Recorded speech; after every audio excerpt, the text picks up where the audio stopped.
Okay, welcome to I Am Hunter podcast. I don't know what number this is, but we'll add one at some stage. I've got Hayden Hanratty here with me and Brad Berry. We're in New Zealand at the moment, and Jersey's here as well. You can say hi. Hi. Hello. We're going to have a bit of a conversation about hunting in general and why people get into hunting, and we're drinking a few beers at the same time, so it might be a long chat, or who knows, it might be a short one too. But we've just finished, or just about to finish, a big hunt here in New Zealand, which we're all pretty happy with. Hayden's probably taken the biggest red stag off the property, or one of. Jersey's taken a very decent fallow, and I pipped her at the post and took a better one. So, which was rude, I think.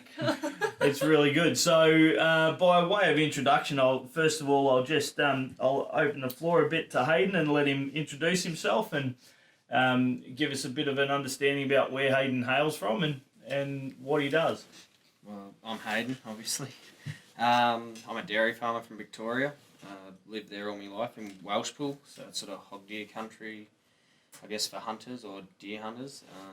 So I've grown up around farms, and grandparents had a dairy farm and farm when I was younger. So yeah, we did a lot of ferreting, rabbit trapping, duck shooting, vermin sort of shooting, like foxes and those sorts of things. And yeah, I guess I just grew up around those and my uncles and family and mates, and yeah, taken a real big interest to deer hunting, I suppose, and yeah, carried it on. It's just probably one of my only hobbies now. Becomes an addiction. Yeah, pretty much. Yeah. Well, I think the older you get too, the wiser you get, and the better you get at it, basically. Yeah, for sure. And Brad, what about you? Tell us about Brad Berry. Yeah, well, I grew up obviously in this area of New Zealand, around Ruapehu. Yep. And grew up on a farm, so we did a lot of shooting of rabbits and possums and stuff. Yep. Moved to Tauranga for my teenage years, and then when we came back to Ruatiri here, that's when I really got into hunting, I guess. Yep. Yeah. So, obviously, mates were into it, so sort of, yeah. People I was associating with were into hunting, so sort of rubbed off, and Yep, good. And here I am now. Yeah. Right. Do you want to explain a little bit about the area that we're in, from off the top of your head? Yep, I'll try. So we're just So off like, a national park, which is kind of in front of us to the north. So we're pretty much central New Zealand, like central North Island, pretty much sitting under Mount Ruapehu. Yep. And down the Ruatiri Valley. Yep. Which is... Do you want to say that slowly for the Australian audience? Ruatiti, which means two tits. So, Rua means two in Māori. So. Yeah. I don't know what titty means. I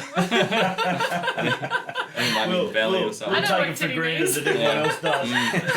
I think most people do. All right, excellent. So yeah, as I said a minute ago, we've been here hunting. Hayden and Jess have been here with Brad basically for the last kind of 10 days, and I've come over for the last couple of days, and we've been here obviously hunting on the land here, which is an active sheep station and honey manuka farm. Yeah, it's like a reverting sheep station, I guess. Yeah. It's reverting back to manuka for honey. Yep. So, yeah. Slowly phasing out the sheep. Yeah.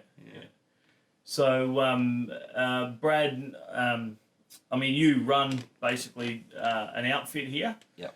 What's kind of led you to get to that point where you're running an outfit? Well, to be honest, I was pretty much, obviously because I've been hunting here for like the last 11 years. Yeah. We've been running the guiding on here for 3.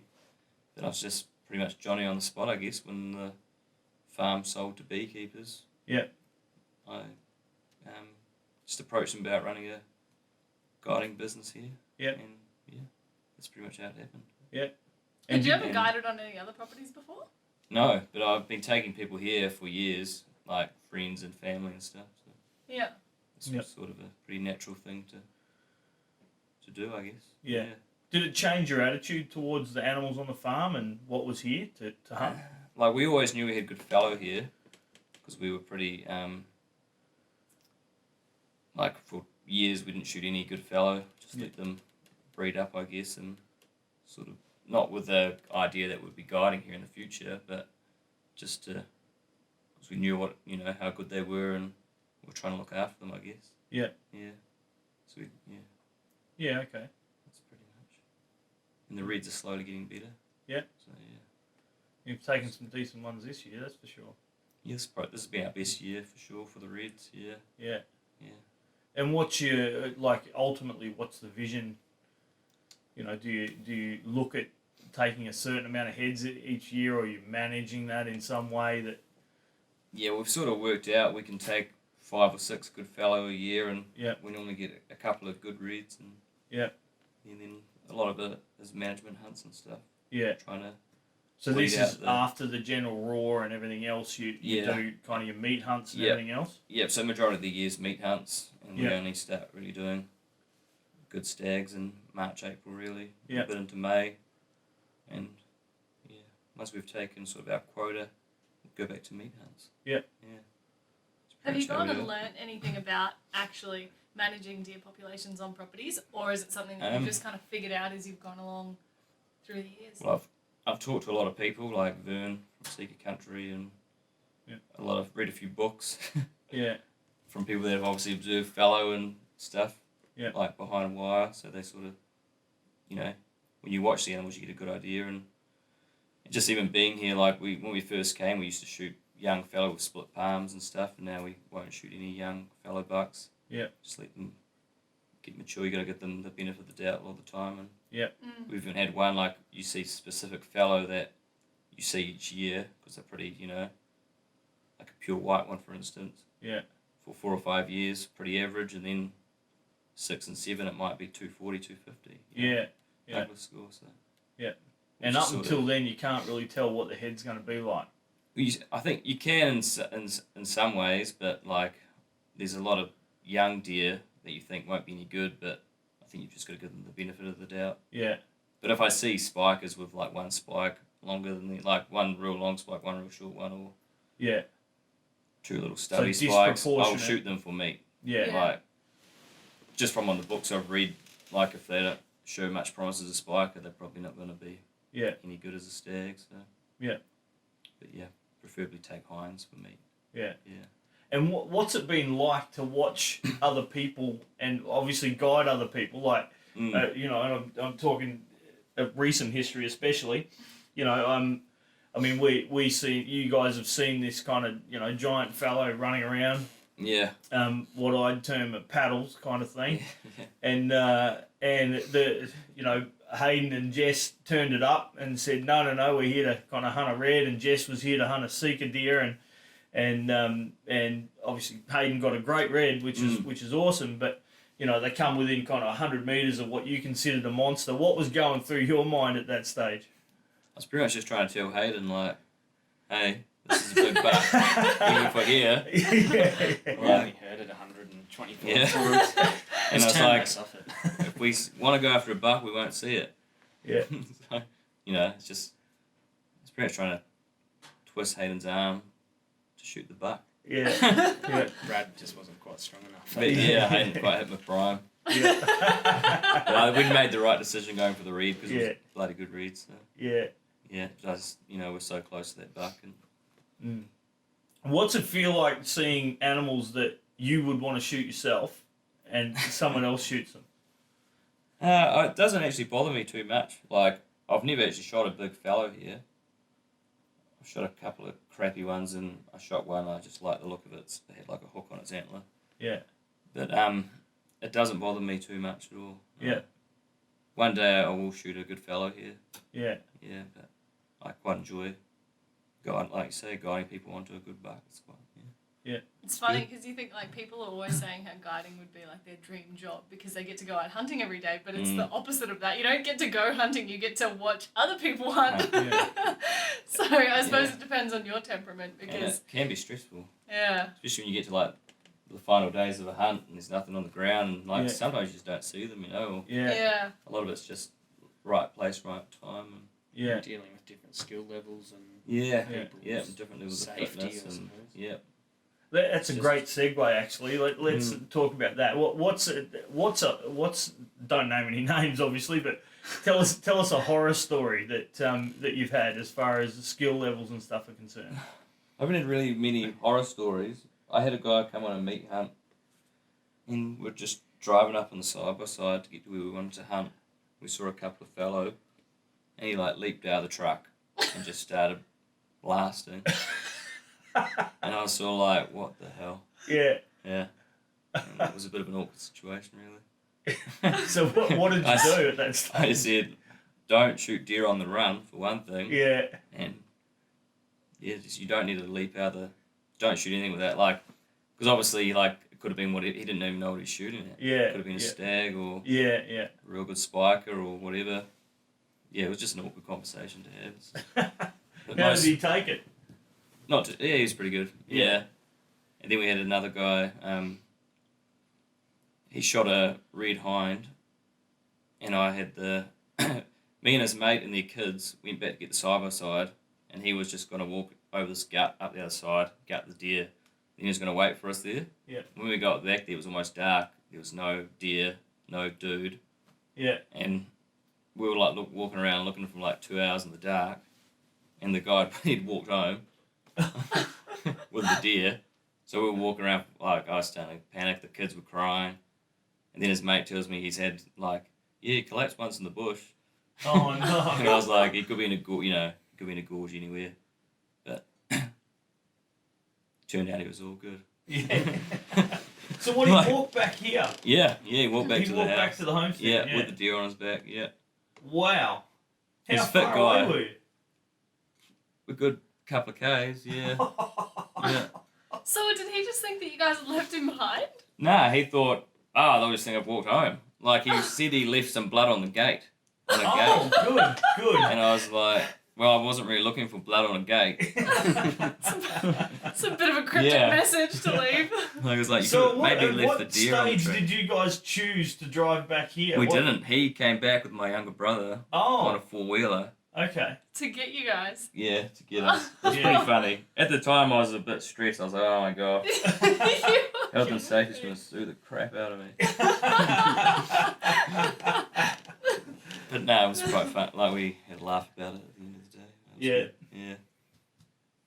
Yeah. Very good. So what do you look forward to when you're taking someone out to hunt? Is there anything in particular that you look forward to? No, you do, what I do enjoy is you get to meet a lot of different people from a lot of different walks of life and different professions and stuff. Yeah. And obviously getting an animal on the ground's always good as well. It doesn't always happen. We've had people come and not pull the trigger. Yeah. But, Yeah. Yeah. I guess as long as they go happy, I'm happy. Okay, cool. When they don't pull the trigger, that's actually a good thing to know about. I mean, how do they take it? Do they usually take it okay? Yep. Well, because most people will understand, it's free range. Yeah. We can't guarantee they're going to get a specific head or whatever, something over this much or a specific Douglas score, but I'll never pressure anyone to pull the trigger either. Yeah. If it's not quite what they want, I'm not going to try and, convince them it is. Yeah. I'll just accept it for what it is and just, Yeah. Except for when it's happen. Hayden with that buck. That's a big buck, If bro. I see a really big buck, I'll sell something. I'll be like, I won't tell them to shoot. I'll be like, it's a big buck, man. That's a big buck, we don't see many bucks that big, man. That's a big buck, bro. I think we learned that about Brad. Yeah. I never say you need to shoot that buck. I'll say, that's a big buck. You never did say shoot it. You just said you should probably take that buck. Yeah. If I were you, that's a big buck, bro. It's working right underneath this big buck. But if we did that, then Rod wouldn't have a story to tell. That's and it. we might not have got the red. Exactly. Spook the red off and never seen it again. So. Yeah. And I wanted to come and get a red, so I had my sights. Reds are a lot easier to scare off than fellas seem to hang around a bit more. Yeah. That's one thing I've noticed. With reds, you can spook them and might not see them for a month or ever again. Yeah, they do move a lot more, don't they? Yeah, they do. Yeah. Have you had many people turn up that were like real stubborn? Like you were like, because it is free range hunting, so you turn up and you climb the hills and you got to kind of take what the bush gives you at the end of the day, You know, you're always after a big animal or, the oldest kind of biggest buck that you can find, but at the end of the day, you got to take whatever you're given. Have you ever had anyone who was like, nah, I'm after this, that's it? Yep. We've had people like that, but like I say, I'm just like, sweet as. Yeah. If you don't want it, or if you don't see what you want, it is what it is. Sort of thing. Yeah. Not much more you can do about it. Yeah, it's sort of out of my hands, It's interesting for us because we quite often, because we get a lot of tie kickers too, and we get loads of tie kickers, but we quite often, you get these ones that come at you and say, oh, I want a minimum of this score. And we immediately get back to them and go, yeah, sorry, we're not the right people to talk to. Yeah. Because we don't do score. We do spot and stalk hunting. And you get out amongst it, and you've got a good opportunity at getting a really good animal. Yeah. And so when we talk about hunting here, or we talk about hunting Northern Territory, or it's the same in Africa, we talk about the fact that you will go out on foot, you will hunt, and you will find animals. It's your choice at that stage whether you think they're good enough for you or not. Yeah. But we won't talk about points, SCI scores, Douglas scores, Boone and Crockett scores, any of those things. If you want that kind of thing, we basically say, listen, you need to look up someone that owns a ranch. That's right. Yeah. People always ask me what do you think that'll go? What do you think that'll go? Yeah. And I'll give them an estimate. But I say it's pretty hard to judge an animal on the hoof. Yeah, it is. Especially a fellow's got to look like a monster to score well too. And reds. Like some of them, especially here, have got smaller bodies. They look real impressive on the hoof. Yeah. And then often you shoot it, and you might be quite let down, because it's quite a small-bodied deer. So it is pretty hard. But I do give people an honest estimate. And at the end of the day, you don't know until the tape comes out. Yeah, that's right. Yeah. And there's things that you can't tell, especially with fallow, for instance. I mean, if you see a mini moose, you're going to be pretty confident at that stage that, wait a minute, that thing's waving around in the air. Yeah, it's going to score well. Yeah. But there are things that you can never accommodate. Like, for instance, even with the one that I shot, which is still an absolute flipping legendary trophy, fantastic. But if it's got a broken, one of its major tines broken or something like that, that's obviously going to affect the score. Yeah. It doesn't take away from the trophy. No, not at all. Yeah. As far as I'm concerned, anyway. You've still got. Excuse me. That's the beer talking. Yeah. You've still got a massive, and an awesome trophy. But at the end of the day, the scoring's not. It shouldn't be really where it's at. It should just be an indicator of a really good. Yeah. A really good trophy. That's right. Yeah. We've had people. We had a guy who was looking at this real nice fallow buck, and it had one of its guard tines was broken off, so it was probably a couple inches shorter than the other one. Based on that, he was like, "No, won't take it." Won't. And he's like, "If that guard tine was like that, I'd shoot it." But one little guard tine. Yeah. It goes straight. Trophy's a trophy. It completely depends on the person, I think. The score is really irrelevant.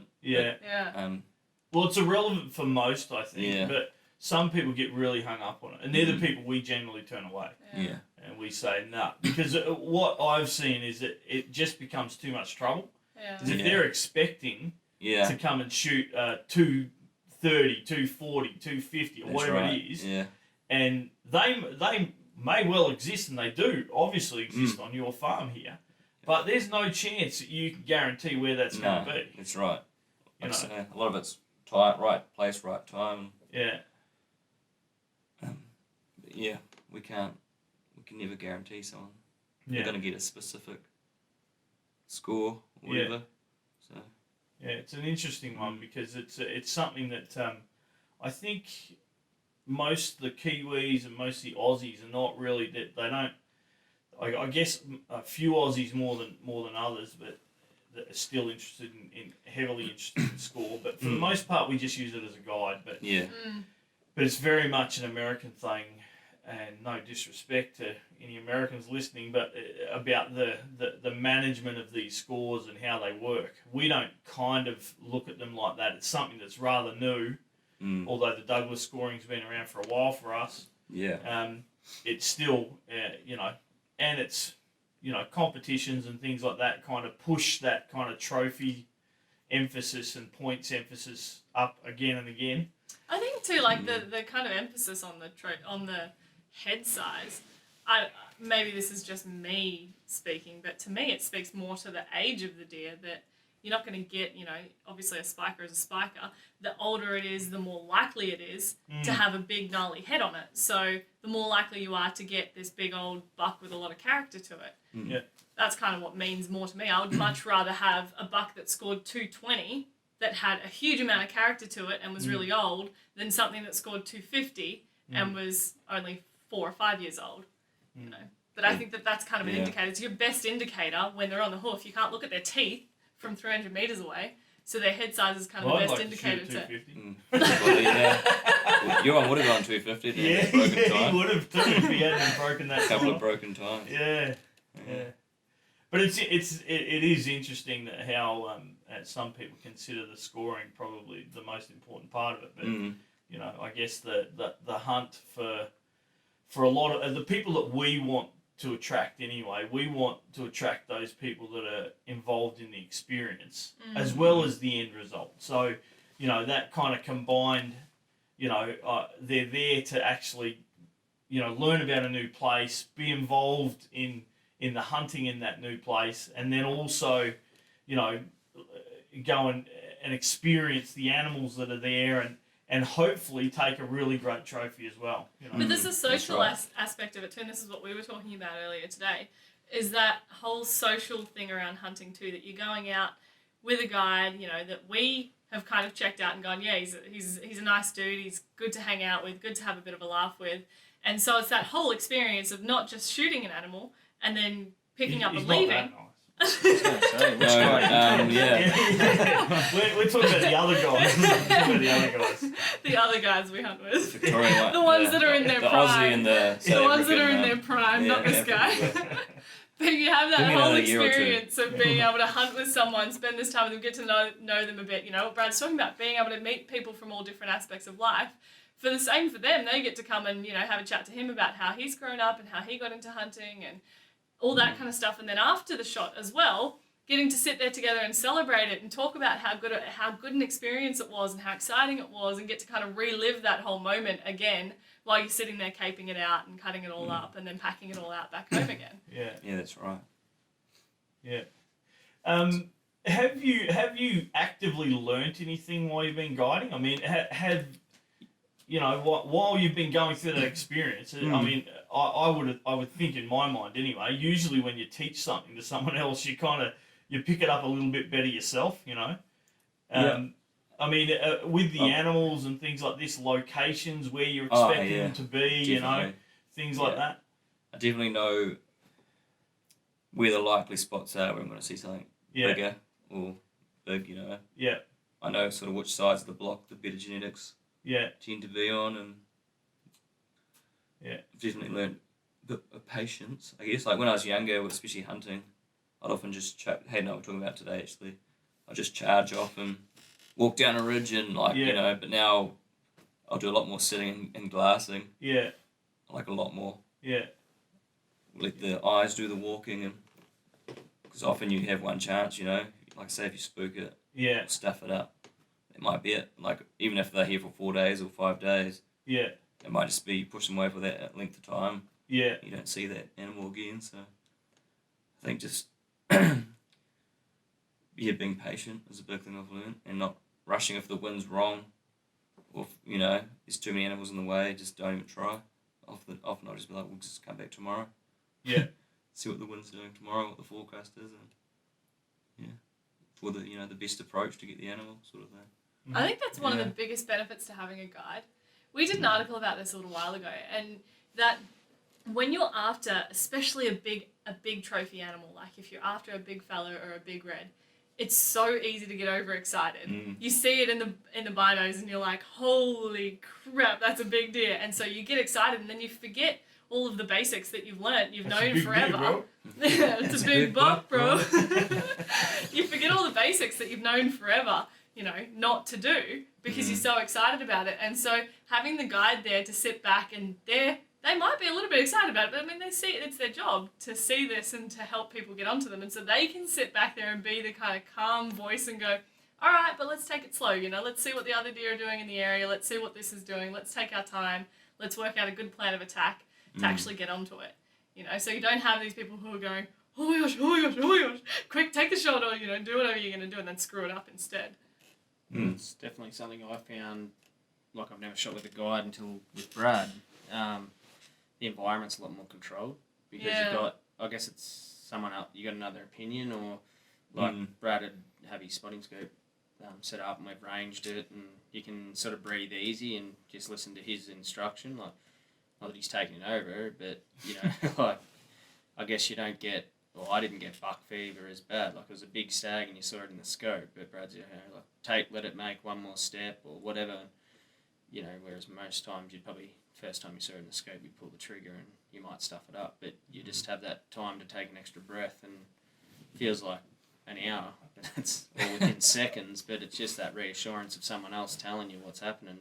Yeah. I guess for me, that makes a big difference. Yeah. It might be just saying to someone like, just wait till it's got a side around there. You're gonna have a better.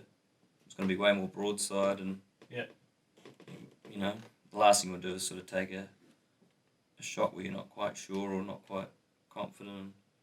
That's when shit hits at the what fan. stage do you pick an interjection like that? Do you is it just the experience that you've shot enough of the animals now with people that you go, you know you've got to say something and go, whoa, don't shoot yet, you know? Yeah. Well, I'll just say anyway. Like, even if I trust the person not to shoot, I think it's just habit. I'll be like, don't shoot. I'll say it to someone. Yeah. I'll say don't shoot. Yeah. Because, you know, I'll just wait till it's. Like I say, you just got to be patient. If it doesn't happen, it doesn't happen. If it does, it does. It's better to get something on the ground than wound something and chase it around the hill for a couple of days or something. Yeah. Because that's happened. Like, I guess that's how I've learned. Like, people have shot animals where I should have been like, don't take it, you know. But when you first start out, you sort of want to please everyone too, so you do stuff you probably wouldn't do otherwise, and you might be chasing something for a day. Sometimes you might not find it, you know, and that's probably the worst case scenario. Yeah. So. I suppose it depends on the hunters you have too, because like in Australia, we're not, most of the shots here can be anywhere from 100 to 400 yards, where we're probably, like I'm used to shooting within 150 yards for most of the blocks or places I hunt. So, you know, you talk sort of, the further the shot, the bigger the risk. Well, that's definitely true, yeah. So I guess being relaxed and having someone else telling you what to do or where to place a shot or, you know, whatever it may be is a big thing too. Like, and Brad knows the property better than anyone. So if he's not confident in the shot, then neither should you, really. Yeah, I think sometimes you get to a stage where you can't, like, obviously you want to take the animal, you might be able to get to within 50 yards, but is it worth the risk, you know? You might as well take it from 200 and, you know, if you're pretty comfortable when you gun and shoot it, you should be. Because you get an idea, like, when people come, what sort of person they are, if they're quite highly strung or calm. Like, Hayden's pretty calm, relaxed sort of guy, so that also puts, like, you under a bit of more, less pressure, more at ease. Yeah. When What someone's about a bit Jess? calmer. I get so highly strung with Jess. Like, no. That's why Brad tried to lose it when we were in Monahan. Yeah. Yeah, that's right. Yeah, that was mean. Like, hey, we'll just duck down through this bush and up there, so cut around there, and Jess will never be able to know where we are. Do you get it? Have you ever got anyone that's actually scared of climbing the hills here? Or concerned about climbing the hills here? He had people that should have been scared of climbing the hills, Dad, like the first year you came. Yeah, I know. Yeah. And you did it anyway. Yeah. Like, depends what happens. Like, obviously, sometimes you end up going to places where, I don't know, it depends what people are used to. A lot of Kiwis are used to it. Yeah. So Yeah, I don't know. Not really. Most people like you just take it slow, you know. Yeah. If it's somewhere stupid, I won't go there. 'Cause obviously I don't want to get sued by work, so Yeah. I don't want anyone to die. But, yeah. Kind of put a damper on the hunt. Mm. Yeah. But, yeah, sometimes you do have to go like climb down to a gorge or something, and it is what it is. But there's always a. I know the place pretty well now, so I know where all the crossings and stuff are. Yeah. Yeah. If you can get over to it or not Yeah. from that way, so yeah. Yeah, good. Yeah. Hayden, you want to tell us about your hunt? Yeah. Well, I guess the first day we came, we saw a real nice 12-pointer. He was a really nice stag, and we sort of put him in, I guess, back on the bookshelf to have a bit more of a look around. Was one part of the property that we seen, and Brad had told us about this stag that he saw at the end of the Raw, and hadn't had a real good look at him, and we went to have a look at him the next day in the morning, and we spotted him. We tried to, I suppose, put a stalk on him, but Brad got within 100 yards of him. But I never, anyone with a gun, or me personally, never got in that range. He was probably 400 at least out, but he'd only show himself. And every time we decided that, we'll give it a go tonight or whatever, we'd turn around and he'd be back out in the open. So we'd have another crack, think, he might come out now, and every time we took a step forward, he'd take 100 back or whatever. So he gave us a run around in the morning, and then that night, or that afternoon, we came out and sort of just glassed around. We found him again up high, and we decided to put a plan together and have a bit of a crack at him. When we got to a point, we thought, we'll just get up over here and we'll be within a couple of 100 yards of him. And then same thing, he was 400 or 500 yards away from us at that point. He was just always a step ahead of us, not on purpose, obviously. He's just doing his thing. We passed up the big buck that Brad told us about 200 times. This is when you seen the big buck. Yeah, well, we walked right underneath it. Yeah. our plan And was I was like, hey, that's a big buck. we ran around the river over a crossing and came up below the buck at 180 yards, and we spooked a young buck, and then the big buck just sat there feeding, couldn't have cared less, but he didn't see us either. We tried our best to lose Jess, but she still found us, unfortunately. But we actually felt bad, and then we walked back to try and find her. So I was like point, a kid lost in a shopping centre. I just sat there by the security office, like, Mom! But it was a really cool hunt. Yeah, so at that point he'd got further down the flat, further away. So if we stayed on the other side and just walked down the bottom of the hill and around where we ended up anyway, would have cut our time in half and everything else. But anyway, so we had to cross the river. We were pretty surprised, hey, how quickly he made it down there, because he was all the way kind of at the top of the ridge. So this probably all happened within an hour. So we got to our point and he was already out to the flat nearly. We just saw him on the edge of the flat, and then by the time I took the shot, he was another 200 yards further down probably. So we had to cross the river, jump down the gorge and up to our knees in water, trudge through the river a few probably 20, 30 metres, and then up the other side, and we got to a good point, like a good vantage point to have a shot. Couldn't spot him really at the start, and then we sort of spotted him through the thistles. And we got set up, and then he went behind a big willow tree for 10 minutes, and it just felt like, is this ever going to happen? We've seen him plenty of times. He's given us a runaround. What's he going to do now that's going to, make this not happen? Yeah. And So at this stage, how many hours had you guys been hunting? Well, during that day? We're getting pretty close to the end of light, so I felt like we're racing the clock basically. Because that was what almost made so you you've guys done leave 4 or 5 hours in the morning. At least. I think we were up there about 6:30, and we left about 10 or 11 because we just couldn't get without risking. Without scaring them off. Because there was just either too many hinds, or he So was it's getting sowing in further between. up the hill, or he was just getting himself in he was in the thick stuff. Yeah. So by the time we got over and got a vantage point, I think we ranged him at 350, and it was our best chance. We probably could have got or try to get closer, but we're racing against light, and there was plenty of deer coming out on the flat too. So yeah, we just tucked in and shot him at that, and felt like watching him through the scope. For him to fall over was like 15 minutes, but it was all over in 20 seconds, and he looked big in the binos and in the scope, and when we got there he was Have massive. you ever shot an animal at that distance before?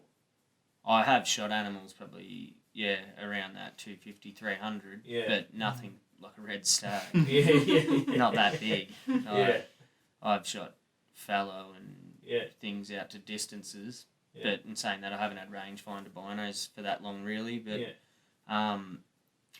it's pretty cool to be shooting one at 350, and it's such a different environment too when you're shooting them out that way. They're just doing their thing unaware, whereas sometimes you spooked them and everything's a bit of a rush thing, and whereas that just was all relaxed, and plugged him, like got the shot placement pretty right, and I was saying to Jess, it felt like forever, and we watched the video over and it was all over within 15 seconds, 20 seconds he was down out. So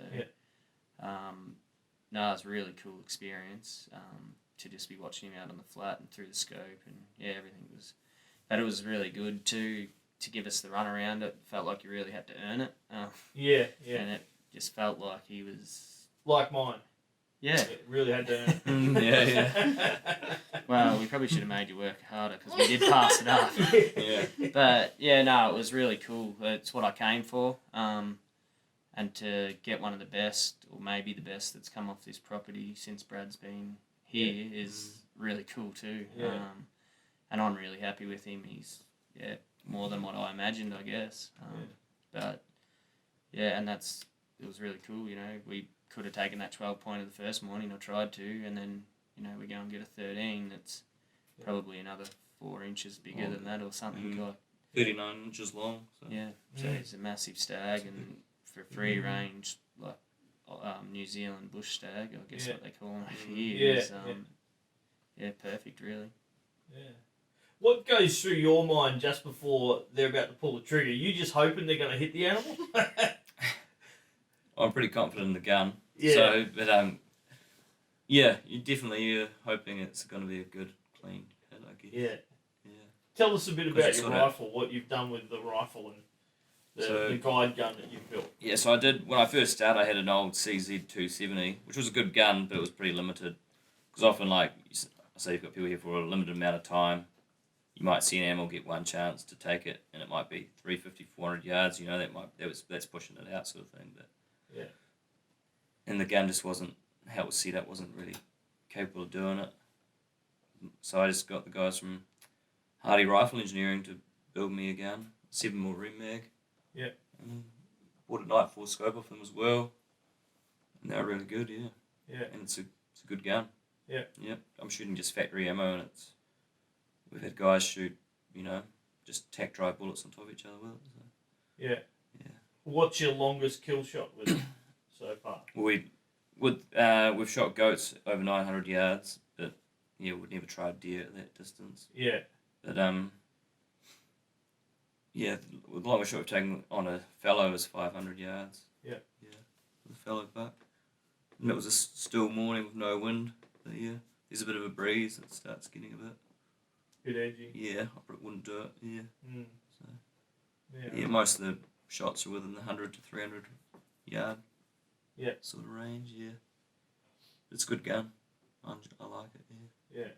It's a nice rifle to carry around too, because it's not too heavy. It's not too heavy. Lightweight, carbon stock. Carbon barrel as well, isn't it? I think it's good too. Like when you've got a gun like that, it gives a bit more confidence to the shooter as well. When you've got an old beat up gun that you've had since you were 15 or something. And I think good optics is definitely helps. For sure. It certainly seemed like Hayden was a fan of the rifle, that's for sure. I wouldn't go back to a cheap scope, especially. Now that I've had good ones, I just I couldn't go back to shooting a sort of lower range scope. It sounds probably snobby, but once you got pretty good, those Nightfall scopes. Yeah. Especially with the adjustments and stuff. Yeah. It's never really let me down. So. A lot of the long distance shooters say the same thing, that it's all about the optics. That, yeah. You know, most of the time the bore and the caliber and all those kinds of things, obviously they're important, but a lot of it's much of a muchness, you know. Yeah, you're going to be shooting, you know, you should be shooting, you know, within that kind of 1 MOA, you know, inch group. That's right. At that 100 mark. And to tighten it up from there is really about shooting posture. Sure, the platform makes a difference and whatever else, but the optics are going to make a huge difference once you get it out and you start stretching it out. Yeah. It's nice for us too, like sending people over to hunt with you as well, knowing that if they don't want to go through the process, not that it's super difficult, but if they don't want to go through the process of bringing their own rifles over and having to go through all the paperwork and deal with those forms and things like that, that they can come over here, they can pick up your rifle and they can go and shoot it and it's fine, you know. Yeah, and it is a good, have confidence in it. It's a damn good shooting platform to jump onto. Yeah. It is. It makes it so much easier, you know, sending clients over when you know that your outfit has got a good setup ready to go. And with the suppressor, there's like no recoil pretty much, and it's, you know, it's a 7mm rim mag. And Plus, it's a nice novelty for us Aussies. You don't to be able to use a suppressed rifle. Eardrum shooting it. But like, that's a big thing for a lot of people if they have no much shooting, is handling the recoil. You know? Yeah. And that can, if someone's not like is getting a sore shoulder every time they pull the trigger, can lead to all sorts of that's stuff right. that can go wrong. Confidence, I think. Confidence in the gun. They think they're going to get a scope in the eye or a bruised shoulder, and then everyone sort of has that. I've seen had a scope in the eye. I've seen it a number of times where guys have got such a strong flinch that they're actually off the paper. That they're flinching before they pull the trigger. Well, I think too, sometimes that's the problem when you go and you buy yourself. Some people, it's that saying, what is it? All the gear, no idea. Yeah. They go and buy themselves these big fancy, you know, hunting setup of a rifle. It's this big caliber that they think is going to be able to take the deer down. You know, take whatever game they need down. But the problem is they have no confidence in it because they've gone out and they've shot it a couple of times, made sure it's sighted in, but they haven't had any practice with it really, and so they're more scared of it than anything else. I think that's more dangerous than having something that's a smaller caliber. Oh, definitely. You still got to hit the engine room, even with a big gun. If you're hitting the back leg, it'll still get away, you know. You still got to place your shot. So. Yeah, for sure. So overall, I mean, obviously, it sounds like you've had a reasonably good experience then, Hayden. Yeah, for sure. With you know, obviously for Brad, you know, you see the animal drop, you're happy with it. You know, when you're going through all of that activity and process and whatever else, what are you concentrating on as a guide? As in when we're doing the actual hunt. Yeah. So that obviously the hunter is concentrating on. You're hoping anyway that he's looking at the animal and the right animal for starters, and that he's. But what are you thinking about when that stuff's going on? Don't miss. No, when I'm like taking on a hunt, I'm just mainly thinking like, don't rush it. Yeah. If it doesn't, like, you can't get, like, because I know sometimes you feel pressure, like, you need to get them an animal, you got to get them an animal. Yeah. And you sort of get a bit too keen and a little bit desperate, and you can stuff it up. Yeah. So I think like now I have it's probably not a good mentality, but I'm just like, if it happens, it happens. Yeah. Don't get too stressed, and just the more you sit back and think about it. Yeah. You know, I think you just got to try and stay calm and make the right decisions and go the right way and try not to spook anything in between. That's a big thing here. Like, you might see the animal and then it's getting close enough to shoot it without spooking something that's going to spook that. And then, you get a chain reaction. Pretty much, yeah. Sometimes you got to get through a few hinds and stuff. And it's definitely one of the things that, I mean, that whole kind of calm, it's even one of the things that I've tried to instill in the kids, you know, with hunting and whatever else, that, you know, if you have to shoot quickly, you probably should think twice, you know, at what you're shooting at. I mean, there are situations where that can happen and you can be fully confident in your skills and ability. And I'm not going to disregard that. But at the same time, most hunting comes down to patience and being calm. You know. I think you always have to remember that it's not worth like a deer, no matter what the animal is, no matter if it's once in a lifetime trophy or it's the meat that you're going to put in your freezer, no matter what it is, it's never worth risking the consequences that can go wrong when you're shooting big rifles. And so that to me has been something I've always learned, that you're better off to take your time and miss out than to rush it and have something bad go wrong, you know. Especially on this place. Like this place, you don't need to be walking around with one up the spout and on half cock or something. It's just, like, obviously if you're hunting in the bush, it's totally different sort of thing. But yeah, here, you've normally got a bit of time on your side, especially most people are here for 3 or 4 days sort of thing. So you've just, you know, can kick back and relax a bit more and just don't rush it, I guess.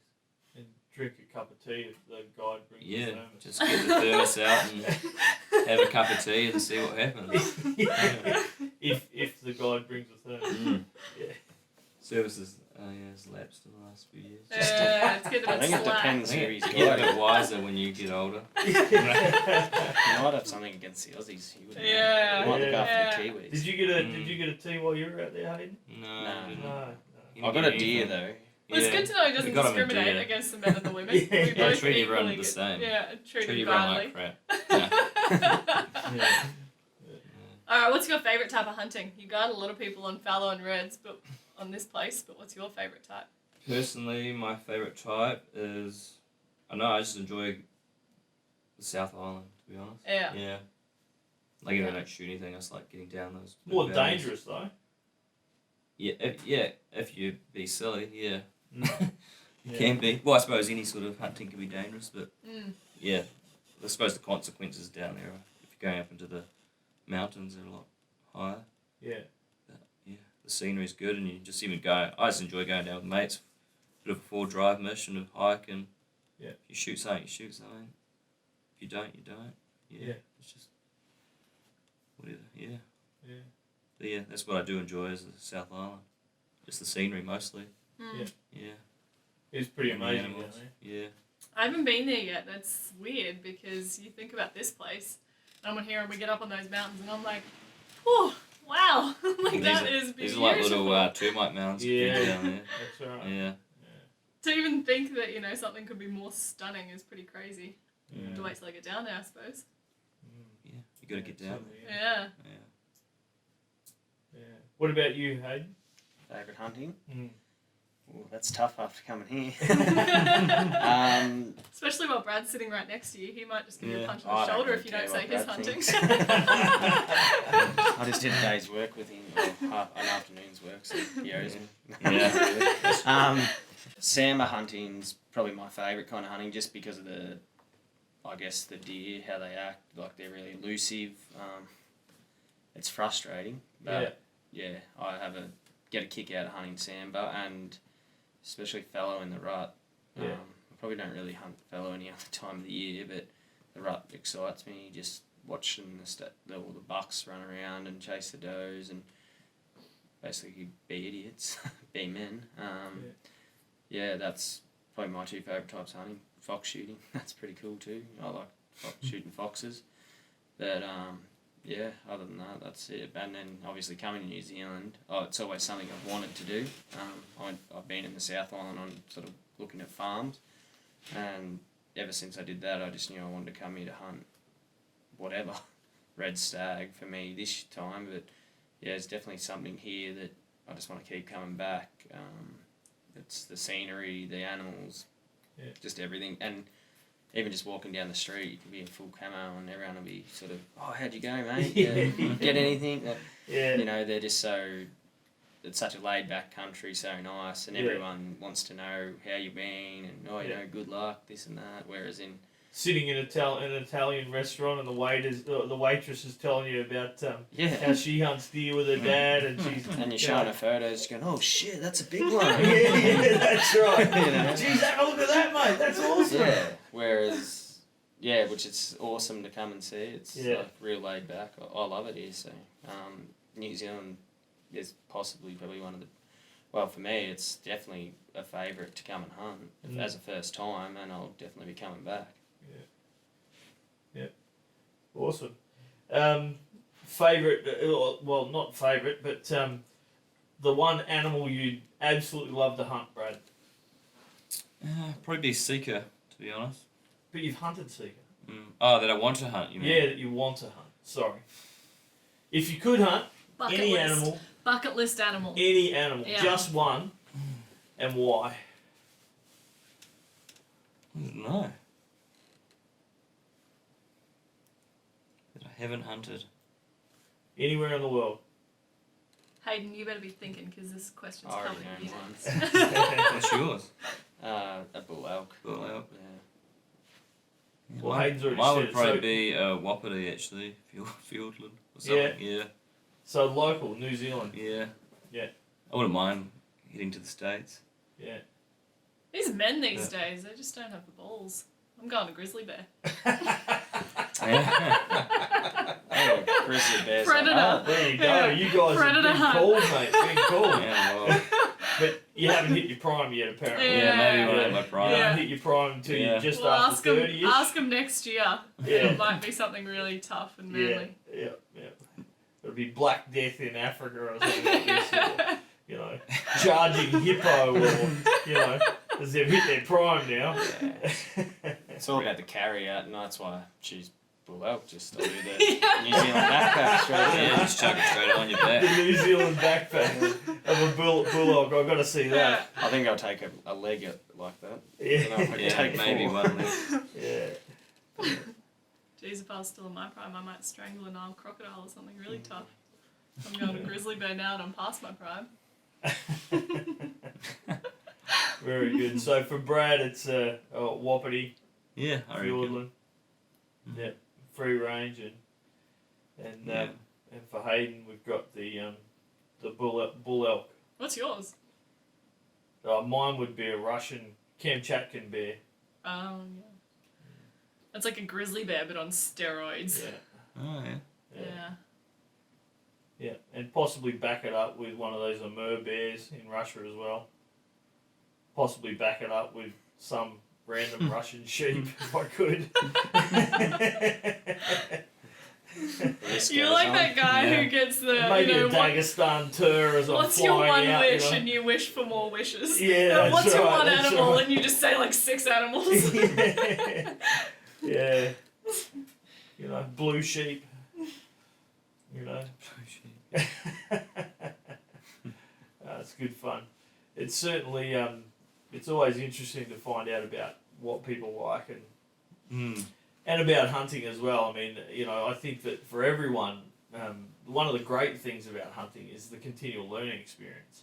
That's right. And no matter where you go, you're always learning something about, you know, something from other people. I mean, you guys Yeah, are all that's right. younger than me, you know, and, you know, I hunted from the time I was, you know, a young kid, mostly rabbits and foxes and things like that, and then later on got into deer and everything else, and I was trapping as well and things, but, you know, it's amazing that you can learn from everyone. You know, Oh, yeah. because your experiences are not the same as mine, you That's know. right. And your experiences may have a unique bent on a few things, you know, which just accentuates your hunting experience, which is really great. Yep. I reckon my favourite part of the hunt is after the fact. Like, it's not even taking the shot, but it's after the animal's gone down, you've got up to it, you're like caping it out or you're breaking it down, ready for the pack out, and all the pressure's gone at that point. Like, Yeah. I suppose for both the hunter and, you know, if you're with a guide as well, the pressure's kind of gone and you can all then, like, just chill out and reflect on what's just happened. You know? And you're like, you talk about hunt and... It's a funny thing for me too, because I don't really get, I've heard a lot of people talk about buck fever and things like this, and I've never really had it. I'm not trying to be, not trying to say it's anything special or anything like that, but what I'm doing when I'm shooting is I'm concentrating on the point that I'm going to shoot, and I'm actually thinking about the next shot. So I'm contemplating, if at all I'm going to miss my next shot, what am I going to do? You know, and so I'm thinking about the procedure of the shooting. So for me, the animal at that stage is the target, and it's not a trophy. It's not anything else. It's just an outcome. You know, and what you're saying there is actually an important part for me, because it's when I get there, all of that process is done, and it's like, now it's wow. Yeah. You know, you know, now it's like, wow, look at that. That's awesome. You know, this is what's here and what I've got. And I know that, you know, a very good mate of mine that I hunt with a lot, he says that before he takes a shot, his heart's beating 100 mile an hour, you know, and he just can't stop it. And I don't even know what to say to him, you know, because it doesn't really happen to me, you know. I'm not sure. I mean, maybe if I ever get in front of that big Kamchatkan grizzly bear, maybe that'll be the moment. You might be like, oh. Maybe that'll be the moment that I go, oh, you know. Yeah. And I know that it probably, I did get a bit of a tickle out of hunting the scrub bull in Northern Territory. Yeah, I mean, you know, they're just such aggressive animals that you can't help but feel almost exhilarated. You know, when they're staring you down and they're Snorting, kicking their feet and they're about to charge, you know, and that kind of thing, you know, really kind of spins you. But it's getting up that close to the animal too. Like it's this animal that's completely wild. You know, it's not a pet at all. It's something that's just come from the wild. It's probably never been in contact with humans before. And all of a sudden you're up close and personal with it. And then you get to really admire it for what it is too. I mean, up until that point that you get up to it, you've only seen it through a pair of binos or through a spotting scope. Yeah. And so, yeah, you can see a lot of the details about the antlers and you can see kind of how big it is and stuff, but it's not until that point that you actually get up to it and you can see... When you hold it in your hands. Or you can see the lines of the veins from where the antlers have grown, you know, and you can see the little bits that have chipped off from where it's been fighting with other bucks, and you can see the scars on its neck from where it's been fighting in the rut, and all of these really interesting things about the animal, that it's not until that point that you actually really get to appreciate almost what it's been through in its life and how it's actually got to that point. There's kind of two of those moments that happen. One is when you actually have the animal on the floor, and the second is when you get that animal home. And I know that, like, a lot of people that don't hunt, especially anti-hunters, they're probably the two points that they're most offended about. You know, the fact that an animal's died, and then second of all, we hang it on the wall. Yeah. You know, and for me, they're 2 points of respect. You know, that, you know, we've hunted this animal, you know, and I'm in awe of the fact that, you know, I've been able to achieve this, and the animal is such an awesome animal. And it doesn't really matter whether it's for meat or not. I mean, I'm just as proud of the stuff that I've got in the freezer, you know, as the ones I've got on the wall. The only thing is, the ones on the wall is I've got them as a memory forever. Yeah. You know, and I can recollect that. I just can't do that for every meal I eat. You know, and so once I've consumed the ones that were in the freezer, well, you know, unfortunately, just like everything else we consume, it's kind of forgotten. Well, actually, it's funny because, like, I've noticed with you, especially, because we do a lot of our own vacuum sealing and aging the meat and stuff, it's kind of funny watching Dad, especially when we do the mincing, because it's a big process and the whole family gets involved. The smile on Dad's face when we're mincing meat and vacuum sealing it, like, as mundane as it sounds, is probably almost as big as the smile he gets when he shoots a big buck. Yeah. Because he's just got this smile of just, like, pride on his face of his family having hunted it and being involved in their own food, I suppose. And I don't know whether it's seeing us girls be involved in that or what it is, but you just seem pretty happy about it. Yeah, for sure. It is. It's that provision thing, I think. When you've provided your own food. We were talking today to Manawatu Hunter, and he was saying the same thing, that, you know, here in New Zealand, that their fridge is pretty much full of venison, and that's, other than a bit of lamb, that's pretty much all they eat. And a lot of Kiwis are the same, you know, they're utilising the resource you've got here, which is fantastic. But in Australia, it's still really in its infancy, I think. Well, it's the most ethical meat you can get when you think about it. Yeah. It's lived its life out in the hills. It's never been behind a fence. Yeah. It's never been drenched, never had any chemical. Yeah. You know, it's just completely organic meat. Yeah. Yeah, exactly. Preferably you've shot it's got no idea, just hits the deck. Yeah. And it tastes good. Yeah, absolutely.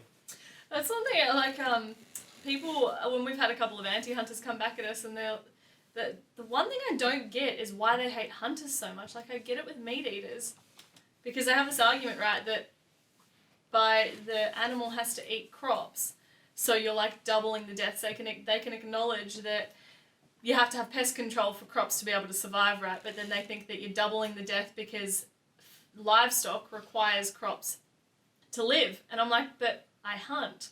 That animal's been eating completely wild crap, you know, its whole entire life, and then it's come out of the bush and no different, and lights out next second for the most part. Well, the thing in New Zealand is there's no natural predator for deer. They're introduced species. Yeah. So if you don't, like, we're the apex predator pretty much. We got to keep the numbers under control as well. We can send you. Otherwise, they run riot. Yeah. Oh, you can keep them.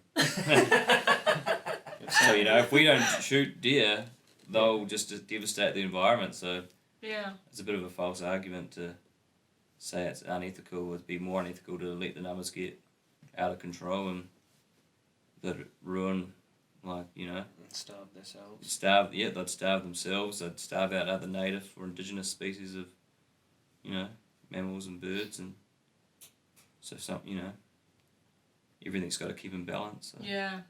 Yeah. Like in America, you got wolves and bears and all that killing deer, and if you don't have that, something's got to replace it. You know. Yeah. In New Zealand, that's the hunters. Pretty much. You don't even have a poisonous snake over here. No.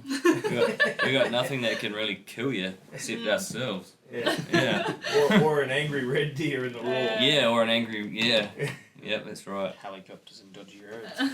Yeah. The deer fight back. Choppers, roads. Yeah. Mountains. Excellent. Yeah. Well, on that note, we should probably go and get our dinner before your mum gets angry at us, Brad. Yeah, she might throw it out. Because we've got a good home cooked meal to go to. Thank you everyone for listening, and thanks Brad, and thanks Hayden for chipping in.